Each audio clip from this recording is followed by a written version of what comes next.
Hello, hello. In my previous video, I talked about how the hatred for laziness can be interwoven with ableism, neglecting to consider accessibility needs, and often turning that hatred and anger into action that denies accessibility to those who need it. If you haven't watched it yet, I hope you'll check it out because today I'm going to be reacting to comments beneath the ads for products that have been deemed lazy and unnecessary, and sharing with you just how and who these products benefit as an accessibility tool. Warning for ableism and fat antagonism ahead. Bed desks. Keep the bedroom for sleeping and sex. The only activities going on in that sacred space should be positions, sleeping, etc. Sad face. Wow, this is absolutely terrible. This thing is practically promoting people to never leave their rooms/house. Like, I have no idea why anyone would ever want this. Honestly, this is something for people who weigh literally more than 800 pounds. First off, this comment is a great example for how ableism and fat antagonism consistently weave into themselves. Cut that out. Some people cannot often leave their rooms/house, and more specifically, their bed, due to chronic illness and other disabilities, including chronic fatigue, chronic pain, dysautonomia, and beyond. Desks over one's bed make work accessible, crafts, dining. I personally have a portable bed desk, as well as one that rolls over my bed, and I keep that one against the wall for days when I'm able to sit in my chair for longer than I need to be laying down. Foldimate. It's too slow. I'd be done with 3 loads of folding baskets by the time one is done with that machine. She could have folded the next item in the amount of time it took your noisy machine to fold it. If I have to stand there waiting for a machine to fold my laundry, I'd rather just do it myself for free. Some people cannot fold their own laundry for free. They have to pay for that. Lots of things that abled people do for free, disabled people have to pay extra for. A walk around your block is free, right? Not for me. I had to save up and pay thousands of dollars for my wheelchair for the privilege of getting around my block. And when you think about it, due to job inequality and sometimes inability to work, disabled people are among the most low-income communities. To then have to pay extra for things that abled people can do for free. Does that sound fair?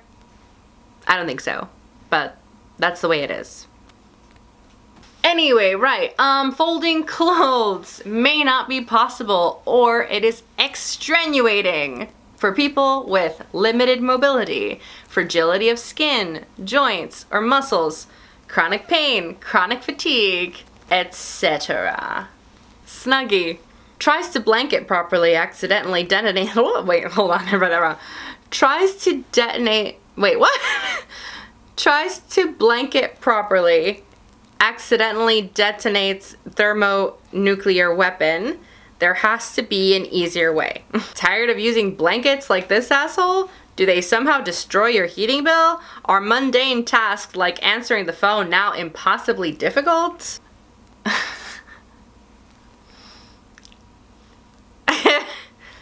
The design of Snuggies enables people to take their apparel on and off without having to lift themselves from their seating position or reclining position.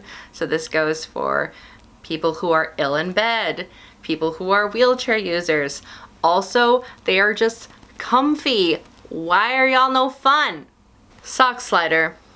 People are lazy enough, and now we are making them even more lazy. Wow, it must be so difficult to bend over and put your socks on. Cry laughing emoji. Not talking about the people who really need it. We are really becoming so lazy that someone had to create a device to assist with socks? I get that it may help someone who is either elderly or unable to bend over, but the people in the video are young.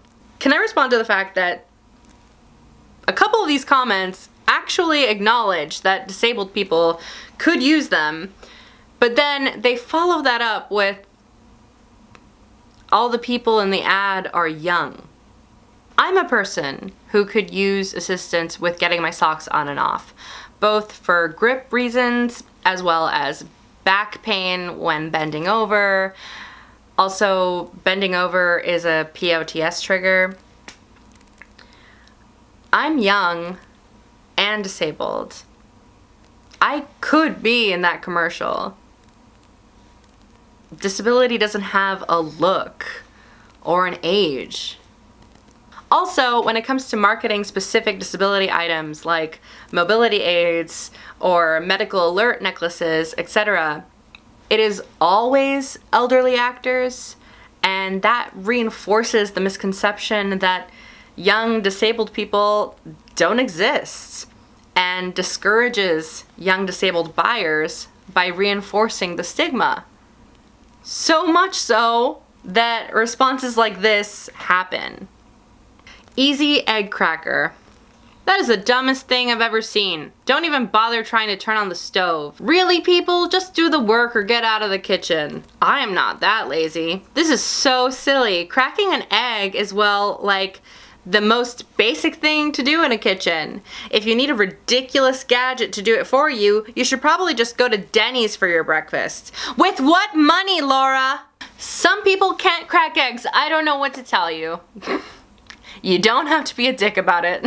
As I've mentioned before, mobility disabilities, coordination disabilities, and as of very recently, there was someone in my comments who said that this device would make cracking eggs accessible to them as someone who had difficulty with the texture due to a sensory processing disorder. Metal straws. Where are people going with their minds? How about just drinking from the cup? How about drinking out of a cup like a big boy or girl? Why don't just drink Why don't just drink straight from the cup? Why do you need a straw when I believe all Malaysians grew up drinking from the cup, glass, or even bottle? That's a very peculiar boast, and definitely not accurate, as disabled Malaysians exist. Ban all plastic items which are not biodegradable. Every country should ban it. This is an example where outrage succeeded in creating obstacles for disabled people and their needs. In my previous video, I got to talk a little bit about how the outrage over pre-cut and pre-peeled fruits and vegetables got discontinued because of said outrage. But don't worry about us. We'll survive on the dollar menu. Just kidding, that's a weird joke. Some of us cannot, and also, why would you want that for us? Disabilities that require straws for access to drinking and eating include those with difficulty with grip, those with mobility disabilities, those with digestive disabilities, swallowing, disabilities where they must be horizontal, particularly while very much needing to stay hydrated, like with POTS. Bending straws that can reach them where they lay are necessary. The original use for straws was for patients in hospitals, specifically plastic bendable straws. The plastic could handle all temperatures.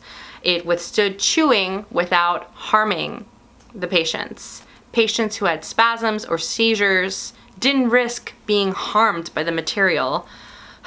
Those who were immunocompromised had a safe, sterile, one-time use straw. Although these were responses to metal straws, I do have to state that plastic alternatives, including metal straws, will simply not be an option for everyone.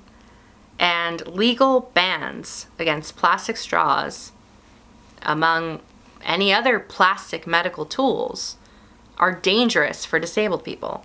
Straws definitely deserve a bigger spotlight, so that's actually going to be my next video, so subscribe and stay tuned for that. Obviously, I couldn't mention every single accessibility use for every single item, so leave me a comment and let me know what are some accessibility tools or aids that you can think of that people often neglect to consider.